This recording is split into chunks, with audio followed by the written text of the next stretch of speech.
Qui est comme toi, Seigneur? Ô Éternel, qui est comme toi, Yahvé? Ô Éternel, parmi les dieux, qui est comme toi? Manifeste ta sainteté, tu es digne de louange. Opérant des miracles, alléluia. Qui est comme toi, Papa? Ô Éternel, qui est comme toi, Jésus? Ô Éternel, parmi les dieux, qui est comme toi? Manifeste ta sainteté, tu es digne de louange. Opérant des miracles, alléluia. Parmi les dieux, parmi ces dieux, qui est comme toi? Manifeste ta sainteté, tu es digne de louange. Opérant des miracles, alléluia.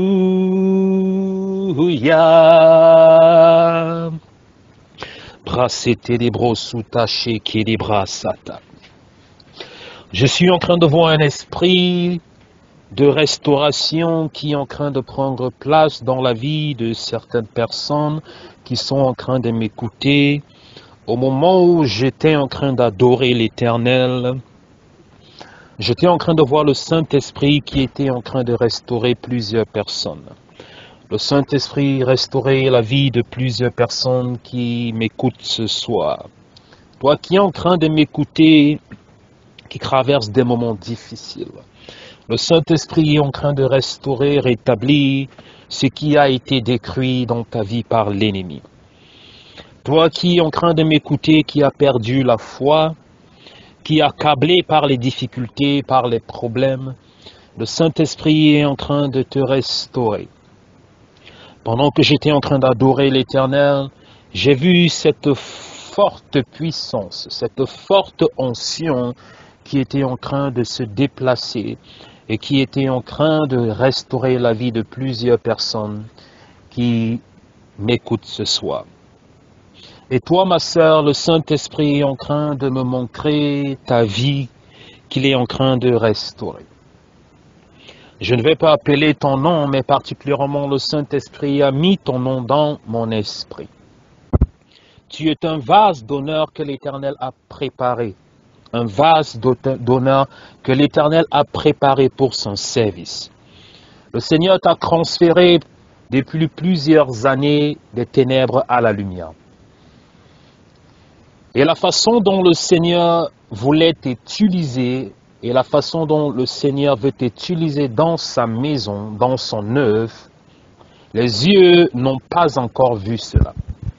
Mais l'ennemi, voyant cela, a utilisé les hommes pour te dérouter. Et je vois beaucoup de déceptions qui ont pris place dans ta vie. Et là où tu as mis ta foi, tu as été, à plusieurs fois, tu as été blessé. Et tu as cru en ces personnes-là que tu as suivies. Tu as pensé que parce qu'ils disaient qu'ils servaient Dieu, tu pouvais les faire confiance. Tu as accepté tout ce qu'ils t'ont présenté.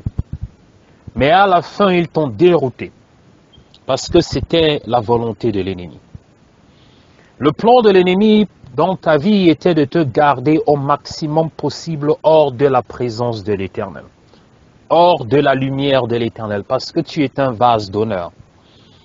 Comme dans une maison, il y a des vases d'or, des vases d'argent et des vases en argile, tu étais supposé être un vase d'or dans la maison de l'Éternel. Il faut savoir que la lumière, lorsque la lumière reflète sur l'or, l'or brille.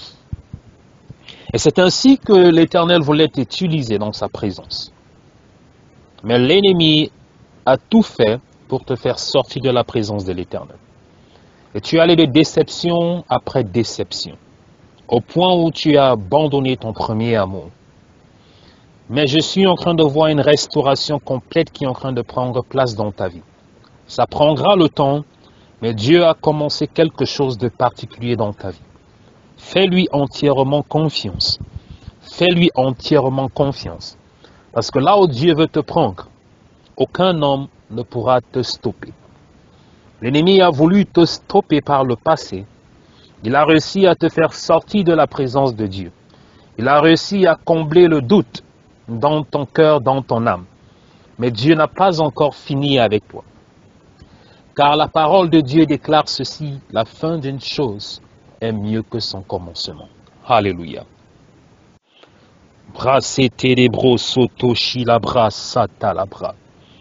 Et non pas seulement cet esprit de restauration qui est parmi nous ce soir, cette onction de restauration qui est là parmi nous ce soir, va aussi et est sur le point de restaurer la vie de plusieurs personnes.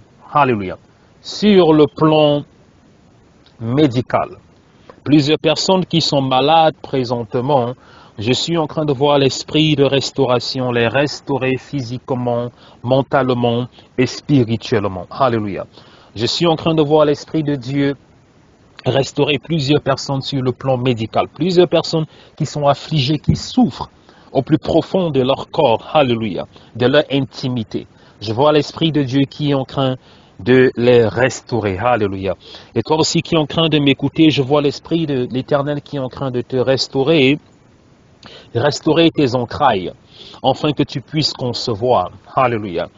Parce qu'il y a quelque chose qui s'est passé dans ta vie il y a de cela plusieurs années, et l'ennemi a utilisé cette erreur que tu as commise pour sceller et pour boucher tes crampes, afin que tu ne puisses pas concevoir. Mais je ne vais pas trop entrer en détail, mais tout ce que j'aimerais que tu te focalises sur ça ce soir, c'est tout simplement te connecter à cette grâce de restauration. Que tu te connectes à cette grâce de restauration qui va restaurer tes entrailles, qui va restaurer tes entrailles, Brassili, restaurer tes entrailles, afin que tu puisses concevoir au nom puissant de Jésus-Christ. Et aussi, je suis en train de voir 4 personnes qui ont leur vie bloquée. 4 personnes que je suis en train de voir, l'Éternel est en train de me montrer 4 personnes qui ont leur vie bloquée. Ça veut dire que tout ce que vous essayez de faire est bloqué.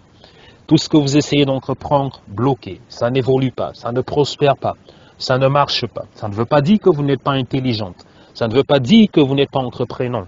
Mais c'est tout simplement parce qu'il y a quelque chose qui bloque, alléluia, vos bénédictions. Quelque chose dans vos vies qui bloque le progrès, dans tout ce que vous voulez entreprendre. Et vous vous rendez compte que vous êtes en train de marcher sur place. Vous marchez sur place.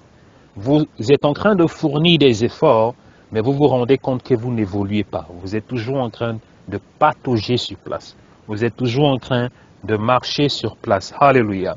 Parce qu'il y a quelque chose que le Saint-Esprit est en train de me montrer. J'ai dit, vous êtes 4. Alléluia. Et ce soir, l'Esprit et l'onction de la restauration est parmi nous. Et je vais prier que cette onction vous touche là où vous êtes. Et qu'est-ce que le Saint-Esprit est en train de me montrer? Qu'est-ce qui bloque vos bénédictions? Qu'est-ce qui fait en sorte que les portes de votre vie, les portes de vos bénédictions sont fermées? C'est tout simplement parce que vous n'avez pas pardonné.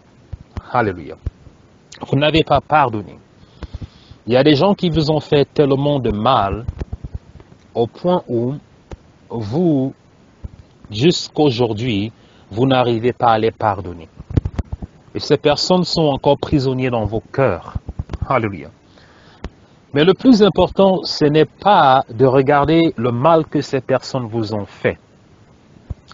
Mais le plus important, c'est de regarder cette image et de comprendre, comme la prophétie est en train de sortir ce soir, qu'en gardant ces personnes dans vos cœurs, vous êtes plutôt en train de bloquer votre destinée. Vous êtes en train de fermer la porte à vos bénédictions.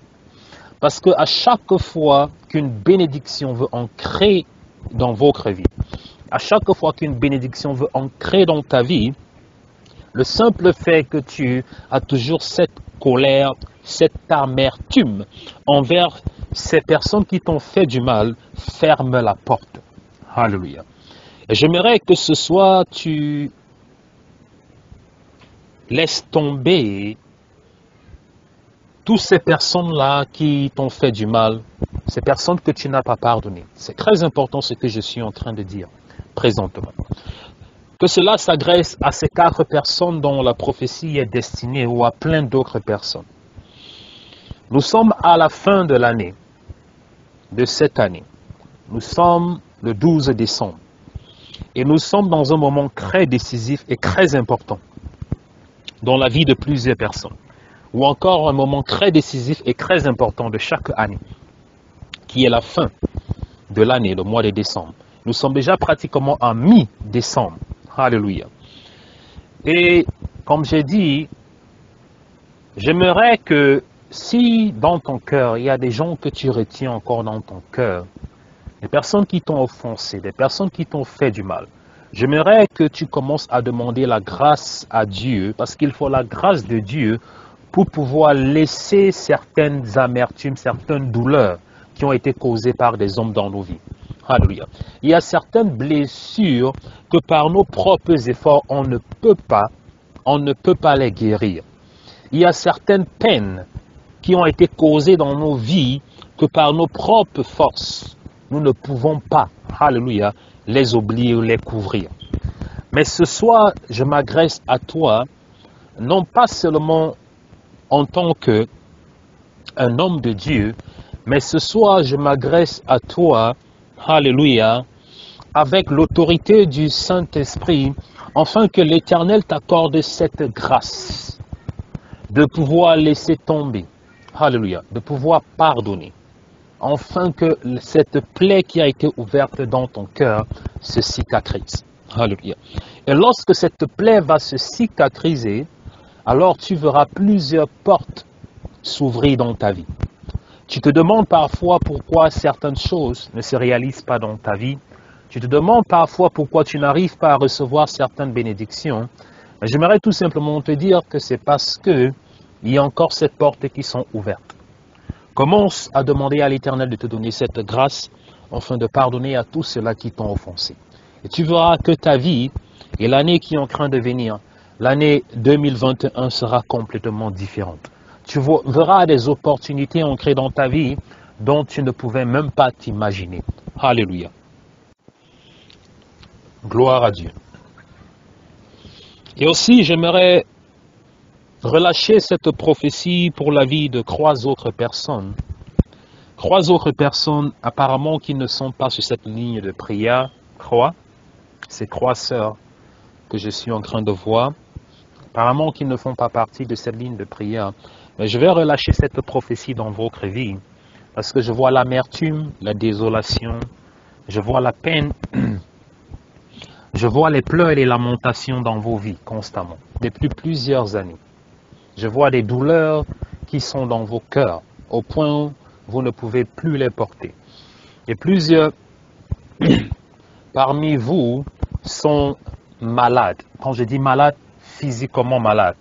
À cause de cette douleur, de cette amertume, l'ennemi a pu ancrer dans vos vies. L'ennemi a pu vous affliger physiquement. Comme j'ai dit, plusieurs d'entre vous sont physiquement malades. Mais j'aimerais apporter ce message, cette prophétie, à mes croisseurs. Le Dieu que nous servons est un Dieu de miséricorde. Votre cas est différent. J'ai dit, ces croisseurs ne font pas partie de cette ligne de prière. Mais je sais que si cette prophétie est sortie, cette prophétie va arriver au destinateur. Parce que lorsque Dieu relâche une parole, il sait comment il fera pour que le destinateur reçoive cette parole. Et comme j'ai dit, cette prophétie, lorsque vous allez recevoir cette prophétie, la première chose que vous devez connaître de Dieu, c'est que Dieu est miséricordieux. Notre Seigneur est miséricordieux. Ce qui vous démarque des autres, ces croisseurs dont je suis en train de parler, c'est parce que vous avez offensé beaucoup de personnes. Vous avez offensé tellement de personnes. Non pas seulement vous avez offensé des personnes ordinaires, mais vous avez aussi offensé des oints de Dieu. Vous avez offensé des oints de Dieu. Et cela a causé l'amertume dans vos cœurs. Non pas seulement l'amertume, mais aussi des douleurs physiques. Et comme j'ai dit, je vois beaucoup de souffrances, non pas seulement morale, mentale, mais aussi physique. Mais j'aimerais tout simplement vous dire ceci, Dieu est miséricordieux. Notre Seigneur est miséricordieux. Et c'est pour cette raison qu'il a dit, ses bontés se renouvellent chaque matin. Écoutez bien, les bontés de l'Éternel se renouvellent chaque matin. Quel que soit ce que tu as pu faire, quelles que soient nos erreurs, quels que soient nos manquements, nous ne devons pas laisser l'ennemi nous crucifier, alléluia, une deuxième fois. Nous ne devons pas permettre à l'ennemi de nous crucifier encore lorsque Jésus-Christ lui-même a déjà été crucifié pour vous. Je viens vous dire ce soir, alléluia, que vous êtes en train de laisser l'ennemi vous crucifier encore. Cette douleur que vous êtes en train de porter dans votre cœur, dans votre corps, alléluia, cette douleur, Jésus-Christ l'a déjà portée pour vous. Quel que soit ce que vous avez commis comme offense. Et je dis ceci, c'est une prophétie qui vient du crâne, du Créole, et non de la voix d'un homme. Revenez à l'Éternel. C'est très important. Essayez de vous rapprocher de ces personnes que vous avez offensées. Même s'ils acceptent votre pardon, ou même s'ils refusent, le plus important, vous devez comprendre que les bras de Dieu sont ouverts. Ne laissez pas l'ennemi détruire votre destinée. Et rappelez-vous de ce que la parole de Dieu déclare. La parole de Dieu déclare que la fin d'une chose est mieux que son commencement. Même si vous avez commis des erreurs, que vous pensez que ces erreurs sont impardonnables, et j'aimerais vous dire qu'il n'y a rien que Dieu ne peut pas pardonner. Ne laissez pas l'ennemi vous crucifier une deuxième fois, alors que Jésus-Christ lui-même a accepté d'être crucifié pour vos erreurs. Revenez à Dieu car il a besoin de vous. L'Éternel a besoin de vous. Vous ne servez pas des hommes. Vous n'avez pas été appelé pour servir des hommes, mais vous avez été appelé pour servir Dieu. Et lorsque vous allez commencer à vous pardonner vous-même, alléluia, vous allez commencer à être guéri. Plusieurs choses vont commencer à sortir de votre vie. Les temps sont comptés.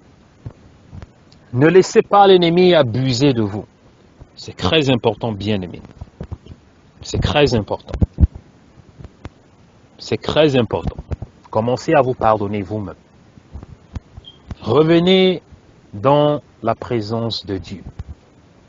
Lui-même, il a dit que la fin d'une chose est mieux que son commencement. Le plus important n'est pas comment tu commences. Le plus important avec Dieu, c'est comment tu finis. Tu peux mal commencer, mais tu finis bien. Dieu regarde comment tu finis, ne regarde pas comment tu as commencé. Même si tu as commencé, tu as commis des grosses erreurs et tu penses que Dieu ne peut pas te pardonner, que les hommes ne peuvent pas te pardonner. Même si les hommes ne te pardonnent pas, Dieu aura toujours une place dans son cœur pour te pardonner. Alléluia. J'aimerais que lorsque vous allez recevoir cette prophétie, que vous vous rappelez de ça, Dieu est miséricordieux. Alléluia. La volonté de l'Éternel, c'est qu'aucun de ses enfants ne s'égare. Aucun de ses enfants ne s'égare. Du moment où volontairement, du fond de nos cœurs, nous acceptons, nous reconnaissons que nous avons péché. Nous reconnaissons que nous avons commis des erreurs. Et nous confessons nos péchés. Nous nous repentons. Nous revenons à l'Éternel. Dieu va tout oublier nos erreurs. Il va oublier nos manquements. Alléluia. Il va nous donner une nouvelle chance. Alléluia. Alléluia. Le plus important, ce n'est pas ce que nous demandons à Dieu tout le temps. Très souvent, nous allons devant le Seigneur et nous lui demandons des choses, nous lui demandons des bénédictions, nous lui demandons l'élévation, mais cela n'est pas le plus important. Ce n'est pas le plus important. Parce que tu peux avoir toutes les richesses de ce monde, mais tu n'as pas la paix, tu n'as pas la joie. Alléluia. Tu peux avoir un bon travail, tu peux être marié, tu peux avoir des enfants, mais tu n'as pas la paix, tu n'as pas la joie. La parole de Dieu déclare clairement que je vous donne la paix. Alléluia. Je vous donne cette paix que le monde ne peut pas vous donner. Je vous donne cette paix que le monde ne peut pas vous donner.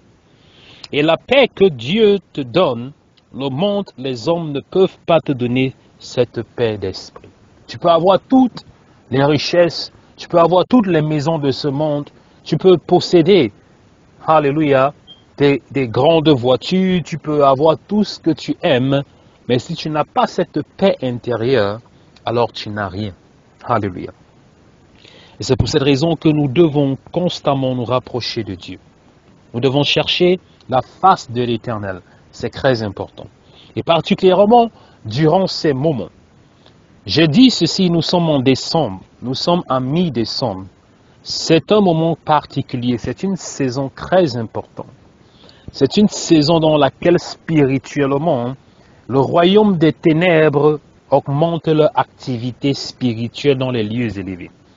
C'est un moment pendant lequel le royaume des ténèbres, l'ennemi, les satanistes, alléluia, les sectes augmentent leur activité dans le monde spirituel. De la même façon que nous voulons établir et prendre possession des portes de la nouvelle année, aussi de cette même façon, ils veulent aussi prendre possession des portes de la nouvelle année qui est en train de venir. Et c'est pour cette raison que vous allez vous rendre compte que durant cette saison, la plupart du temps, on dit toujours vers mi-décembre. Le mois de décembre est un mois qui est particulier et c'est un mois qui est spécial. Pourquoi?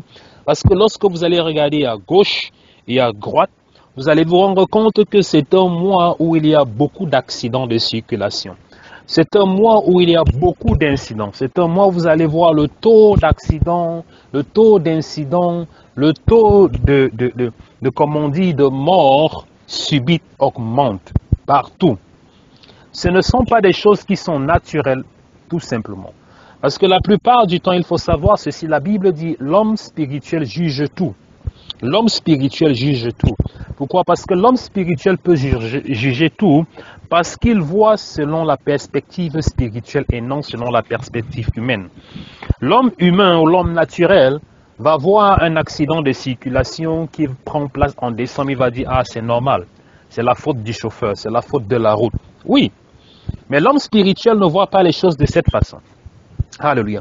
Pourquoi? L'homme spirituel a la capacité de pouvoir voir ce qui se cache derrière le naturel. Il a la capacité de pouvoir comprendre le spirituel parce qu'il faut savoir que c'est le spirituel qui détermine le naturel. C'est le spirituel qui impose, alléluia, la voie à tenir au naturel. C'est le spirituel qui crasse, alléluia, le chemin du naturel.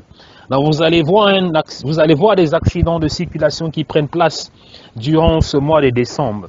Et on va penser que non, c'est parce que les gens sont sourds, c'est parce qu'il y a beaucoup de gens qui voyagent, mais il faut savoir dans le plan spirituel que le royaume des ténèbres aussi, de la même façon que vous allez voir que la majorité des églises, alléluia, pendant ce mois de décembre, entre dans des jours de jeûne et de prière. Beaucoup d'églises, alléluia, on prie beaucoup durant le mois de décembre, que ce soit le 24, que ce soit le 25 ou encore que ce soit le 31, la traversée de l'année. Alléluia, vous allez voir que toutes les églises font les réveillons.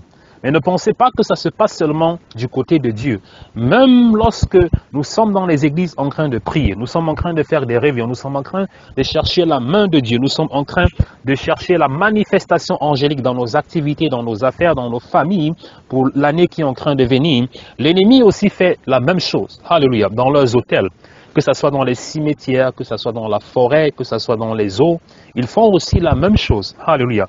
Et ils doivent aussi faire des sacrifices. Ils font des sacrifices. Et la plupart du temps, ces sacrifices sont humains. Pour pouvoir aplanir et déployer leur activité sur la surface de la terre, pour pouvoir activer et déployer leur activité parmi nous, ils font aussi des sacrifices au monde spirituel. Parce qu'il faut savoir que le sacrifice, alléluia, il faut le sang pour pouvoir connecter le naturel au spirituel. Il faut le sang pour connecter le naturel au spirituel. Et je vais vous expliquer quelque chose que beaucoup parmi nous, nous avons eu à faire cela, mais nous n'avons pas compris exactement pourquoi. Mais je vais vous expliquer spirituellement qu'est-ce que ça veut dire.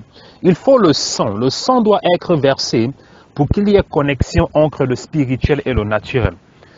Jésus-Christ, il a fallu que Jésus-Christ meure et que son sang coule. Lorsqu'on dit le sang de Jésus-Christ n'est pas seulement un terme qu'on utilise pour utiliser, mais ça a une portée et une ampleur spirituelle. Alléluia. Parce qu'il faut le sang pour pouvoir connecter le naturel et le spirituel. Il fallait que le sang de Jésus-Christ coule pour que nous, êtres naturels, humains, nous puissions être connectés à Dieu qui est spirituel. Pour qu'il y ait cette connexion, cette communication, alléluia, cet échange entre le spirituel, le royaume de Dieu qui est spirituel, et le royaume, l'humanité, nous les hommes. Alléluia. Il a fallu que le sang de Jésus-Christ coule. Et c'est sur le sang de Jésus-Christ, alléluia, que cette alliance a été établie. Gloire à Dieu. En est-il aussi dans le royaume des ténèbres? Et je disais ceci tantôt, il y a des choses que nous faisions lorsque nous étions dans le monde. On se rappelle que lorsque la plupart du temps, on allait voir les marabouts, les féticheurs, ils nous demandaient toujours d'apporter des animaux. Apporte un coq, apporte un bœuf, apporte une chèvre. Ils nous demandaient toujours d'apporter des animaux. Alléluia. Pourquoi ces animaux n'étaient pas uniquement des offrandes en tant que telles, mais il fallait que le sang coule. Le sang devait couler parce qu'ils utilisaient ces animaux. Ils égorgeaient ces animaux. Et le sang de ces animaux qu'ils utilisaient, c'était pour créer une alliance entre toi qui apporte le sacrifice, parce que tu attends quelque chose. Tu vas chez le marabout parce que tu veux quelque chose. Tu demandes quelque chose. Maintenant, le marabout, pour te connecter au monde spirituel, a besoin de faire couler le sang. Parce que lui, il ne peut pas résoudre ton problème. Il va faire appel aux esprits qui vont venir maintenant d'une manière ou d'une autre modifier, alléluia, ton problème, agir dans ta vie ou dans ta situation. Parce que comme je dis toujours, la plupart du temps, c'est le monde spirituel qui agit et qui impose sa volonté sur le monde naturel. Tout ce qui est naturel est tout simplement une représentation de ce qui est spirituel. Donc maintenant, lorsque on amène ces animaux chez les marabouts, ils font couler le sang, ils égorgent et ils versent le sang. Et maintenant, ils font des incantations. Ils font des incantations. Et maintenant, lorsqu'il y a le sang, il y a l'offrande, il y a l'incantation qui est appelée, ils font quoi? Maintenant, le monde spirituel est ouvert. Les esprits peuvent maintenant commencer à descendre. Et ce sont ces esprits-là qui commencent à agir dans vos vies. Donc, lorsqu'on partait chez les marabouts pour les demander la santé, pour les demander la guérison, n'importe quoi, ils ne nous disaient pas ça. Mais c'est ainsi que ça fonctionne. Donc, ils faisaient appel à ces esprits-là pour venir agir dans nos vies d'une manière ou d'une autre. Mais l'autre chose qu'il y a de ce côté-là aussi que nous devons comprendre, c'est qu'il faut savoir qu'ils n'opéraient pas ou ils n'opèrent pas avec l'Esprit de Dieu. Si quelqu'un m'écoute ce soir et cette personne continue à aller chez les marabouts, chez les féticheurs, chez les charlatans, j'aimerais tout simplement te dire ceci, très simplement. Ces gens-là n'opèrent pas avec l'Esprit de Dieu. Ils opèrent avec des démons. Pourquoi je dis ceci? L'Esprit de Dieu n'a plus besoin de sacrifice pour opérer dans ta vie. Pour que je prie pour toi, je ne vais pas te demander un coq, je ne vais pas te demander un animal. Je ne vais rien te demander comme sacrifice. Non. Je n'ai plus besoin de verser le sang pour prier pour toi. Je n'ai plus besoin de tuer un coq, je n'ai plus besoin de tuer la poule, je n'ai plus besoin de tuer la chèvre, je n'ai plus besoin de tuer un animal et de faire couler le sang pour que le Saint-Esprit opère dans ta vie. Pour demander l'aide de Dieu dans ta vie, pour que je demande au Saint-Esprit de te guérir, pour que je demande au Saint-Esprit de te délivrer, pour que je demande au Saint-Esprit de t'affranchir, je n'ai plus besoin, ou on n'a plus besoin d'établir une nouvelle alliance sur le sang. Parce qu'il y a une offrande qui a déjà été offerte. Jésus-Christ s'est offert comme un sacrifice. Alléluia. Une fois pour toutes, comme Hébreu le dit, il s'est offert comme un sacrifice une fois pour toutes. Alléluia. Afin qu'il y ait cette connexion permanente et éternelle entre Dieu et les hommes, entre le Saint-Esprit et les hommes, entre la sphère spirituelle et la sphère naturelle. Alléluia. Donc Jésus-Christ a versé son sang une fois pour toutes. Donc si ce que tu te lèves, tu vas encore chez quelqu'un qui te dit qu'il travaille avec Dieu, il te demande encore de verser un autre sang, amener une poule, amener un animal, de faire un autre sacrifice, ça c'est déjà le premier signe que cette personne-là ne travaille pas avec l'Esprit de Dieu. Alléluia. Lui qui demande les sacrifices jour après jour, c'est Satan. Satan va demander le sacrifice chaque moment que tu vas te présenter devant lui. Chaque moment que tu vas te présenter devant lui. C'est pour cette raison que vous allez voir dans ces sectes occultes, alléluia, ils vont même jusqu'à demander le sacrifice humain. Ils demandent les hommes. Et comme je l'ai dit tantôt, pour ce jeune garçon de 3 ans, alléluia, qui devait mourir le 28 décembre, c'est un sacrifice qui avait déjà été planifié. C'est un sacrifice. Cet enfant a été donné en sacrifice. Alléluia. Au royaume des ténèbres. Il a été donné en sacrifice. Alléluia. Au Dieu de ce monde. C'est très important. Et son sang devait couler pour servir de pacte entre la personne qui l'a fait et Satan. Donc cet enfant-là devait servir comme étant le sacrifice. Alléluia. Son sang devait permettre la connexion entre la personne qui a voulu offrir cet enfant en sacrifice et le diable. Et maintenant, pourquoi ils le font? Lorsqu'ils font cela, ils font couler le sang, maintenant ils commencent à demander ce qu'ils veulent. Ils veulent l'élévation, ils veulent les richesses, ils veulent le pouvoir. Alléluia. Et c'est pour cette raison que vous allez vous rendre compte que dans certains endroits, dans certains pays, lorsque le moment des élections, le moment des remaniements ministériels, le moment de tout ce qui a créé avec certaines choses dans certains pays, qui fait en sorte qu'on va aimer les élections, la députation, tout, vous allez vous rendre compte qu'il y a beaucoup de choses qui se passent, soit les enlèvements, vous allez voir des choses qui se passent, des sacrifices humains, les enfants qui disparaissent, les jeunes filles que l'on retrouve mortes, abandonnées, jetées avec les parties des organes qui ont été enlevées. Vous allez voir des choses qui ne sont pas normales. Mais beaucoup de personnes vont penser que c'est tout simplement des accidents. Non, ce sont des sacrifices qui sont offerts par ces gens-là. Ils font couler le sang, alléluia, et en échange de ce sang-là, ils demandent au prince de ce monde, alléluia, qui a besoin de ce sang-là pour pouvoir agir dans la sphère humaine. Il demande en échange maintenant l'élévation, le pouvoir, l'autorité. Alléluia. Gloire à Dieu. Et c'est pour cette raison que Comme la Bible le dit, nous l'avons lu dans Jean chapitre 17, verset 14. Je vais relire rapidement. Jean 17, 14. Je leur ai donné ta parole, et le monde les a haïs, parce qu'ils ne sont pas du monde, comme moi je ne suis pas du monde. Et si c'est Jésus-Christ qui est en train de parler, Jésus-Christ dit, je leur ai donné ta parole. Jésus-Christ dit qu'il a donné la parole de Dieu, le message de Dieu au monde. Alléluia. Et le monde les a haïs. Jésus-Christ nous a donné sa parole. Il nous a montré la vie. Il nous a montré le chemin, il nous a montré la vérité. Il nous a dit ce qu'il faut faire. Il nous a donné la parole de Dieu, comme il dit, je les ai donné ta parole. Il nous a donné cette parole-là. Alléluia. Les saintes écritures. Il nous a donné cette parole. Et parce qu'il nous a donné cette parole, la connaissance des réalités spirituelles, des principes spirituels, il dit, Jésus-Christ dit, le monde les a haïs.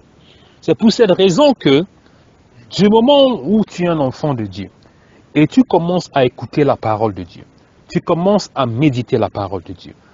Beaucoup d'enfants de Dieu, lorsque je les vois, je les regarde, et ils disent qu'ils traversent des moments difficiles, je compatis. Mais ce que je dis, c'est qu'il faut savoir quelque chose, bien aimé. Au fur et à mesure que tu grandis avec Dieu, au fur et à mesure tes challenges, tes défis, tes persécutions doublent. Les persécutions que je traverse et je vis quotidiennement, les combats, les défis, les challenges que je vis tous les jours en tant qu'homme de Dieu ne peuvent pas être comparés à vos challenges, à vos défis. C'est très important. Au fur et à mesure que tu ancres dans la présence de Dieu, tu te rapproches de Dieu, le monde va te haïr davantage. Le monde va te haïr encore plus davantage. Alléluia. Le monde va encore te détester encore plus davantage. Et lorsqu'on parle du monde, on parle de l'esprit du monde. Et c'est pour cette raison que vous allez voir, beaucoup d'enfants de Dieu sont rejetés par le monde. Ils sont rejetés par l'esprit du monde. Certaines personnes disent souvent que, oh, pourquoi les enfants de Dieu souffrent beaucoup comme ça? Pourquoi les enfants de Dieu sont toujours en train de commander? Pourquoi les enfants de Dieu sont toujours les derniers? Pourquoi les enfants de Dieu n'ont pas les grandes positions dans les entreprises? Pourquoi les enfants de Dieu sont toujours derrière? Ils n'évoluent pas. Cette question a deux dimensions. Il faut comprendre les réalités spirituelles. Il est plus facile pour un enfant du monde, qui n'est pas enfant de Dieu, de prospérer dans le monde qu'un enfant de Dieu. Et vous allez me demander pourquoi. Tout simplement au travers de ce que Jésus-Christ a dit. Jésus-Christ a dit dans Jean chapitre 15 verset 18, « Si le monde vous hait, sachez qu'il m'a haï avant vous. » Alléluia. Il dit, « Si le monde vous hait, sachez qu'il m'a haï avant vous. » Le monde nous hait, nous qui sommes les croyants à cause de Jésus-Christ. Pourquoi? Parce que le monde, j'ai dit, quand je parle du monde, je parle de l'esprit du monde. Et lorsqu'on parle de l'esprit du monde, on parle de l'esprit de l'antéchrist. Parce qu'il faut savoir que le prince de ce monde, celui qui est le maître de ce monde, c'est Satan. Alléluia. C'est lui qui dirige et c'est lui qui commande. Alléluia. Le royaume de ce monde. C'est l'ennemi, c'est Satan. C'est lui qui a l'autorité sur ce monde. Donc, il utilise l'esprit du monde pour combattre ceux-là qui ont reçu la vérité. C'est pour cette raison qu'il est difficile pour un enfant de Dieu qui est affermi, qui a une relation avec Dieu, de prospérer dans ce monde. Parce que ces difficultés, ces challenges et les résistances seront plus élevées, alléluia, que celui qui n'est pas un enfant de Dieu. C'est très simple. Pourquoi? Parce que le monde nous hait. Pas parce que nous avons fait quelque chose de particulier, mais parce que nous avons reçu la vérité. Alléluia. Et Jésus-Christ a dit aussi dans le livre de Jean, chapitre 17, verset 14, « Je les ai donné ta parole et le monde les a haïs parce qu'ils ne sont pas du monde. Comme moi, je ne suis pas du monde. » Donc Jésus-Christ dit, le monde les a haïs parce qu'ils ne sont pas de ce monde. Et lorsque Jésus-Christ parle de ce monde, il ne parle pas du monde physique. Nous sommes dans le monde physique. Mais lorsque Jésus-Christ parle du monde, il parle du monde spirituel.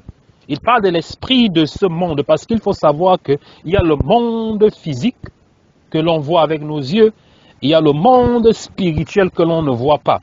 Et le prince de ce monde spirituel qui domine sur ce monde physique, c'est Satan. Mais du moment que, alléluia, nous avons reçu la parole comme Jésus-Christ dit, parce qu'ils ne sont pas de ce monde. Nous ne sommes pas de ce monde spirituel qui est le monde de Satan. Non, nous avons donné notre vie à Jésus-Christ. Nous ne sommes plus de ce monde, nous n'appartenons plus à Satan.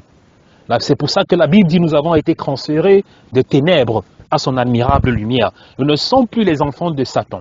Donc l'ennemi ou Satan n'a plus d'autorité sur ta vie. Laisse-moi te dire ceci aujourd'hui. Du moment où tu donnes ta vie à Jésus-Christ, Satan ne peut plus, ne doit plus. Lorsque je dis peut plus, c'est différent. Ne doit plus dominer sur ta vie. Non.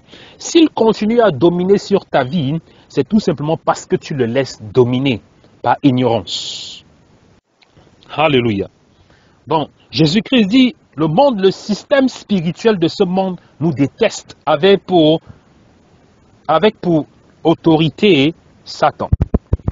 Donc, c'est difficile pour nous de prospérer dans ce système. Très difficile pour un enfant de Dieu.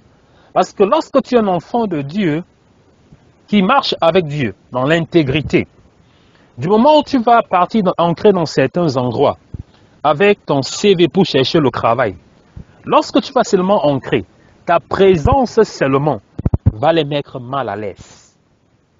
Quand tu vas ancrer, lorsqu'ils vont seulement te voir, ils vont dire, ah, cette personne-ci ne peut pas rester ici là. Cette personne-ci ne peut pas travailler. Cette personne ne peut pas travailler dans cet endroit. Dans certains endroits, alléluia, rien que ta présence. Et tu vas rester, tu vas te demander pourquoi je ne trouve pas le travail ici.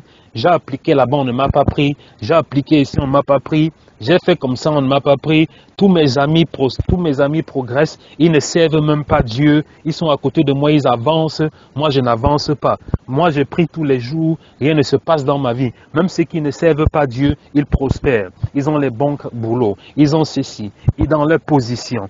Mais ce que tu ne comprends pas, ce que tes amis dont tu es en train de parler là, alléluia, s'ils n'ont pas reçu la parole de Dieu comme Jésus-Christ dit dans Jean chapitre 17 verset 14, ils sont différents de toi. Alléluia. Donc ça veut dire que le monde ne les hait pas encore. Le monde ne les hait pas. Et beaucoup de personnes disent souvent la plupart du temps que homme de Dieu, le jour que j'ai donné ma vie à Jésus-Christ, c'est là où mes problèmes ont commencé. Le jour que j'ai donné ma vie à Jésus-Christ, mes problèmes sont devenus plus pires. Le jour que j'ai donné ma vie à Jésus-Christ, j'ai commencé à voir toutes les difficultés et tous les problèmes du monde. Oui, bien-aimé, oui, parce qu'avant que tu ne reçoives, ce n'est pas moi qui dis, c'est Jésus-Christ qui dit. Avant que tu ne reçoives Jésus-Christ comme ton Seigneur et Sauveur, tu n'étais pas ennemi du monde. Tu n'étais pas encore ennemi du monde. Mais du moment que tu as reçu la vérité, la lumière, comprendre les réalités de ce monde, tu as donné ta vie à Jésus-Christ. Alléluia. Tu as dit à Satan, Satan, je ne t'appartiens plus. Alléluia. Satan, je ne t'appartiens plus. Je ne suis plus dans ton équipe. Je m'en vais dans l'équipe de Jésus-Christ. Donc tu penses que l'équipe adverse va continuer à te recevoir bien. Non, tu as changé d'équipe. Tu es dans une équipe différente. Alléluia. Tu es dans l'équipe adverse. Maintenant, vous n'êtes plus amis, vous êtes ennemis. Alléluia. C'est très simple. Lorsque tu quittes une équipe pour aller dans une autre équipe, vous n'êtes plus amis, vous devenez ennemis. Et c'est là que tes problèmes vont commencer. Pourquoi? Parce que le monde va te haïr. Très simplement, et Jésus-Christ l'a dit. Mais la bonne nouvelle, ce n'est pas seulement que le monde nous haït, mais la bonne nouvelle que tu dois comprendre, ce n'est pas de désespérer.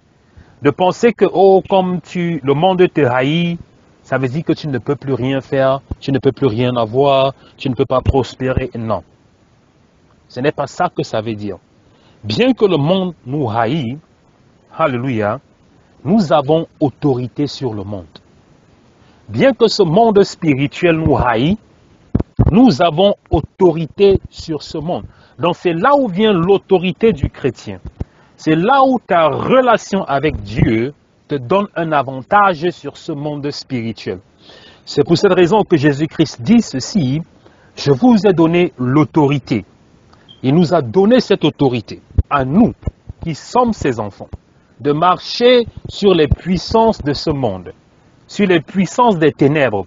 Donc ça veut dire que même si le monde te haït, alléluia, il n'y a rien que le monde puisse utiliser, alléluia, que toi tu ne puisses pas avoir l'autorité.